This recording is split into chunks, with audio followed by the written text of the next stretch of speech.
Hello, my dears. It's Pat Becker, and I'm the host of the podcast, It's Never Too Late to Lose Weight.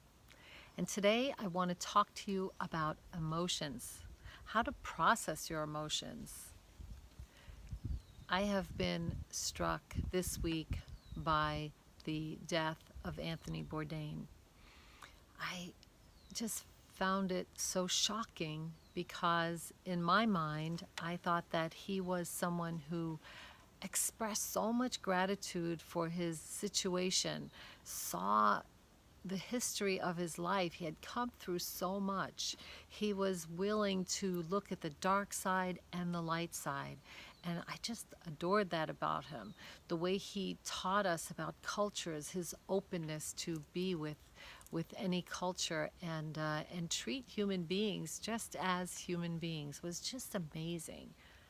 So his taking his own life was just for me another example of how I can really understand how it's our own thoughts that create our feelings and our feelings that drive us to action. Because if it was not true, then there's no way Anthony Bourdain would be gone. Because the love that I have for him and the love that all the people around him have for him would have jumped out of our bodies and into his body, and he would have experienced that love. But I know that him making the decision to take his own life had to come from a thought that there was no way out. He could not see any other way but to take that action. And that is where we all sit. We have these thoughts that make us feel a certain way, and therefore there's only one thing that we can do, which is to act on it. Now, one of the things that we do if we are overeating is sometimes it's our emotions that we believe is the cause of our eating. Now, as human beings, we have emotions, and an emotion is really a neurological response to a thought that sends chemicals through our body and is very aligned with our fight or flight system, right? So we could feel sadness and we could feel a heaviness in our shoulders, our head could droop, and maybe we feel our face is heavy. Or if we feel frightened, we could have heart palpitations, tensions in our throat. Now, your experience of your emotion and my experience of my emotion are going to be signature, very much just like you have your size feet, I have my size feet, right? There are ways in which we are so individual, yet we all share feet, right? We all wear shoes, we all have emotions.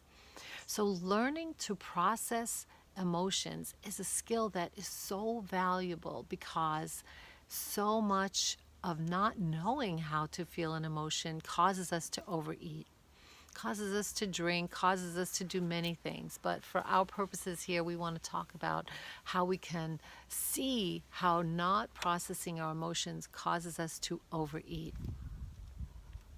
So I want you to know that there is a skill that you can learn, which is to process your emotion. And when you process your emotion, it's very different than what you might think is your current experience of emotion. Because mostly we resist it. It's like, I don't want to feel bad. I don't want to feel this. I don't want to accept it. And there's so much tension in our bodies, right? That is not allowing. That is resisting. It's like holding your arms up to the experience of even feeling that. Even though it's inside you, it's like you just don't want to feel it. You want to jump out of your skin, right? So processing your emotion is very different. It looks more like sitting back and observing, becoming the observer of your body. And I don't know if it's helpful to you, but it's really helpful to me knowing that my emotion is really this chemical reaction in my body. That's why my heart beats faster. That's why my throat tenses up, is that my thought of fear creates this physical sensation that's my body really protecting me. So having emotions is being human.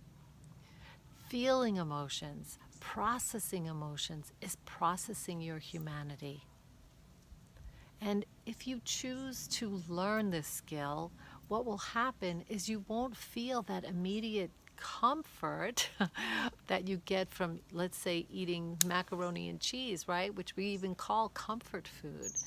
Because what we're thinking is that feeling of fullness, that feeling of activity is really distracting us from feeling our emotion. And so for that moment, it seems like comfort. It seems like a timeout. But what's happening is really you're just pushing that discomfort off to a later time, and it will come back. Now, if you process your emotions, it will also come back because as a human being, you're going to have feelings throughout your lifetime. But if you can process your emotion, it will not do damage as not processing it, as running away from it, as avoiding it.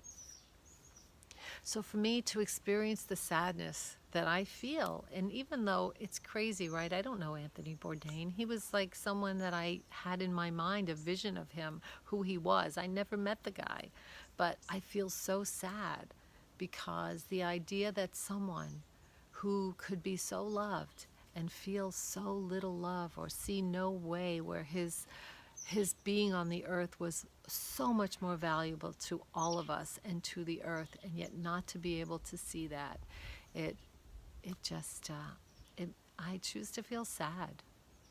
And so in that feeling sad, I just want to let it go through my body.